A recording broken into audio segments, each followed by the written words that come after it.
তো আজকে কাজ থেকে একটু রেডি সেডি হয়ে বেরিয়ে পড়েছি। আজ যাচ্ছি আমাদের সোদপুরে বাবু কালচারে।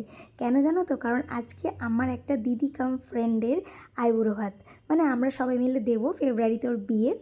তার জন্য চলে গেছিলাম বাবু কালচারে। আর ওখানে গিয়ে দেখেছি সবাই চলে এসছে, অলরেডি ওর আইবুড়ো ভাতের থালিটাও অর্ডার করা হয়ে গেছে। তারপরে এখানে যে ফটো ফ্রেমটা দেখলে, এটাই আমরা ওকে গিফট করেছি। তারপরে এখানে ওকে রেডি করানোর পর সবাই আশীর্বাদ করছিল, তাই আমিও একটু আশীর্বাদ করে নিলাম। জানি দিদি, কিন্তু তাও বোনের আশীর্বাদের দরকার আছে। আর ওর প্লেট থেকেও আমাকে খাইয়ে দিল, যাতে নেক্সট মানে আইবুড়ো ভাতটা আমার হয় তাড়াতাড়ি। এখানেও আমাদের বিয়ের কার্ডটাও দিয়েছে, আর কার্ডটা খুব সুন্দর হয়েছিল দেখতে। তারপরে আমরাও সবাই খাওয়ার অর্ডার করে খেয়ে নিলাম।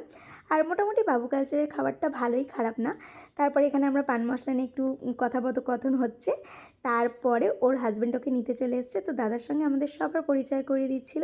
আর এখানে একটু ইয়ার্কি ফাজলামো করে তারপরে আমরা যে যার মতন বাড়ি ফিরে গেলাম। আজকে ভিডিওটাই অবধি। ভালো লাগলে একটা লাইক করে সাবস্ক্রাইব